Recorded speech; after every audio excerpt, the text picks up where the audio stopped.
नमस्कार दोस्तों, आज हम एक बहुत ही जरूरी सवाल का जवाब जानेंगे। क्या हमें अपने पैसा बैंकों में रखना चाहिए या कहीं इन्वेस्टमेंट करना चाहिए। हर कोई बड़ी मेहनत से अपनी कमाई करता है, लेकिन सवाल यह है कि उस पैसे को हम संभालें कैसे।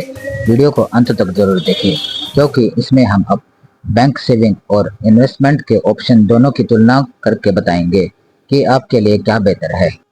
सबसे पहले हम बैंक में पैसे रखने के कौन कौन से फायदे हैं, इसके बारे में जानकारी लेंगे। बैंक में पैसा रखने का सबसे पहला फायदा यह है कि सेफ्टी। दोस्तों, बैंक में पैसा रखना सुरक्षित होता है। सरकार द्वारा बैंक में डिपॉजिट पैसों पर 5 लाख रुपए तक की गारंटी मिलती है।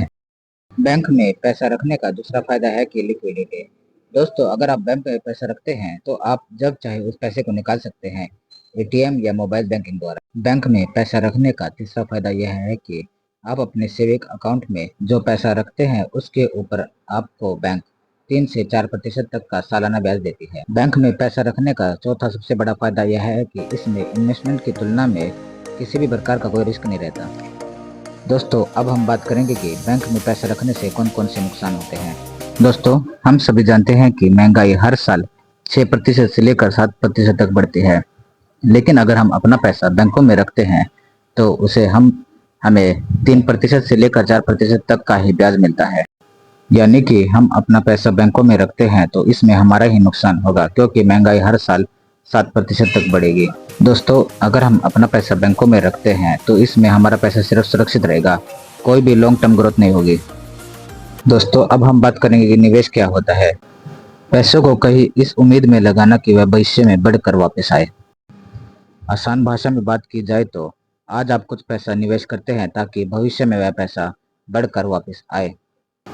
दोस्तों, अब हम ये जानेंगे कि हमें निवेश क्यों करना चाहिए।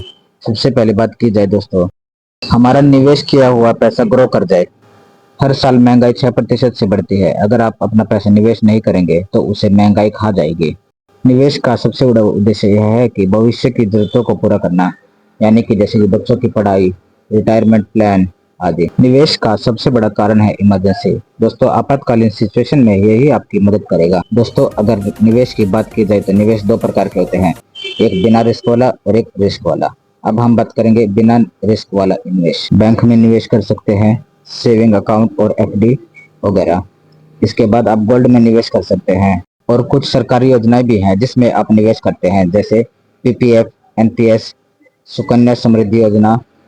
और उसके बाद आप लास्ट में कर सकते हैं रियल एस्टेट, यानी कि जमीन और मकान में इन्वेस्ट कर सकते हैं, जिसमें आपका पैसा 100% तक सुरक्षित रहता है। तो इसके बाद हम रिस्क वाले इन्वेस्टमेंट की बात करेंगे, यानी कि शेयर बाजार, stocks, IPO, mutual fund, SIP, crypto currency, bitcoin etcetera, जिसमें बहुत सारा जोखिम रहता है।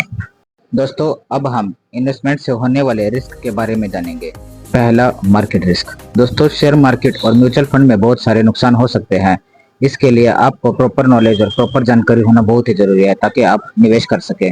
समझ की जरूरत, यानी कि बिना जानकारी के इन्वेस्टमेंट करना नुकसानदायक हो सकता है, इसलिए जानकारी जरूरी है। लिक्विडिटी का कम होना, यानी कि कुछ इन्वेस्टमेंट में आप जब पैसा लगाते हैं तो आप पैसा तुरंत नहीं निकाल सकते, क्योंकि पीपीएफ में 15 साल के लिए लॉक लग जाता है।